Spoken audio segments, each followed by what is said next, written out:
Have you ever noticed how some problems feel different? Like there's an invisible weight pressing down on your life, making everything harder than it should be? You're not imagining it. And today, we're going to talk about why that matters more than you might think. Here's what I've learned after years of walking with people through their darkest seasons. There's a profound difference between life's natural challenges and something more intentional working against you. Let me be clear from the start. Not every flat tire is a spiritual attack. Not every difficult conversation at work is demonic interference. Sometimes, a bad day is just a bad day, but sometimes it's not.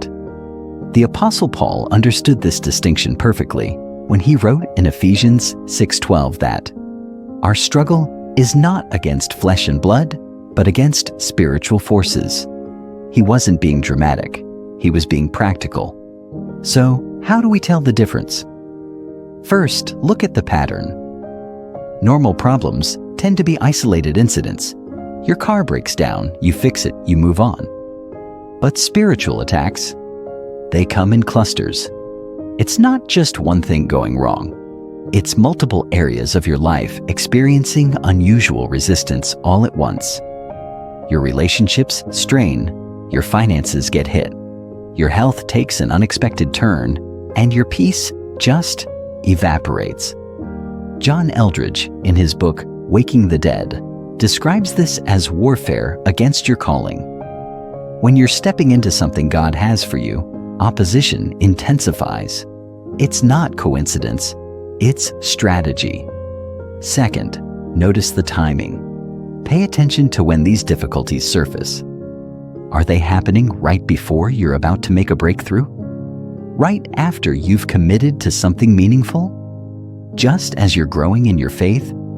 I remember talking to a friend who decided to start a ministry feeding homeless families. Within 2 weeks, her car was vandalized, her husband lost his job, and she received an unexpected medical diagnosis.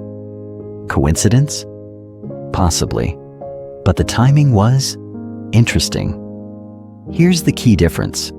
Normal problems have logical solutions that work when you apply them.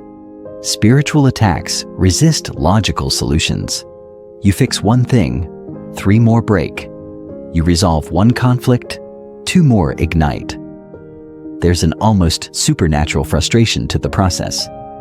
Third, examine your inner world. During normal challenges, you might feel stressed or worried, but you can still access hope. You can still pray with confidence. You can still feel God's presence, even if it's distant. But during spiritual attacks, there's often what I call spiritual fog. Your prayers feel like they're hitting the ceiling. Scripture reading becomes difficult. Worship feels forced. It's as if someone dimmed the lights on your faith.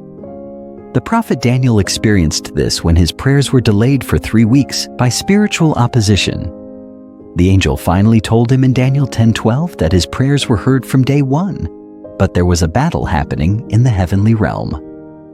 So what do you do with this information? First, don't become paranoid. Don't spiritualize every inconvenience. God gave you wisdom and discernment for a reason. Use them. But also, don't be naive. C.S. Lewis said it best. There are 2 equal and opposite errors into which our race can fall about devils. One is to disbelieve in their existence. The other is to believe and to feel an excessive and unhealthy interest in them. When you suspect spiritual opposition, respond with spiritual weapons. Prayer becomes your primary tool, not your last resort. Worship shifts from being background music to becoming warfare. Community stops being optional and becomes essential. And here's what I want you to remember. The same God who notices every sparrow that falls has not missed what you're walking through. Whether it's normal life challenges or something more, you're not fighting alone. The victory is already won. You're just learning to walk in it. If this helped clarify some things you've been wrestling with, hit that subscribe button and let me know in the comments. What situation in your life suddenly makes more sense after hearing this. I read every comment, and I'm believing with you for breakthrough.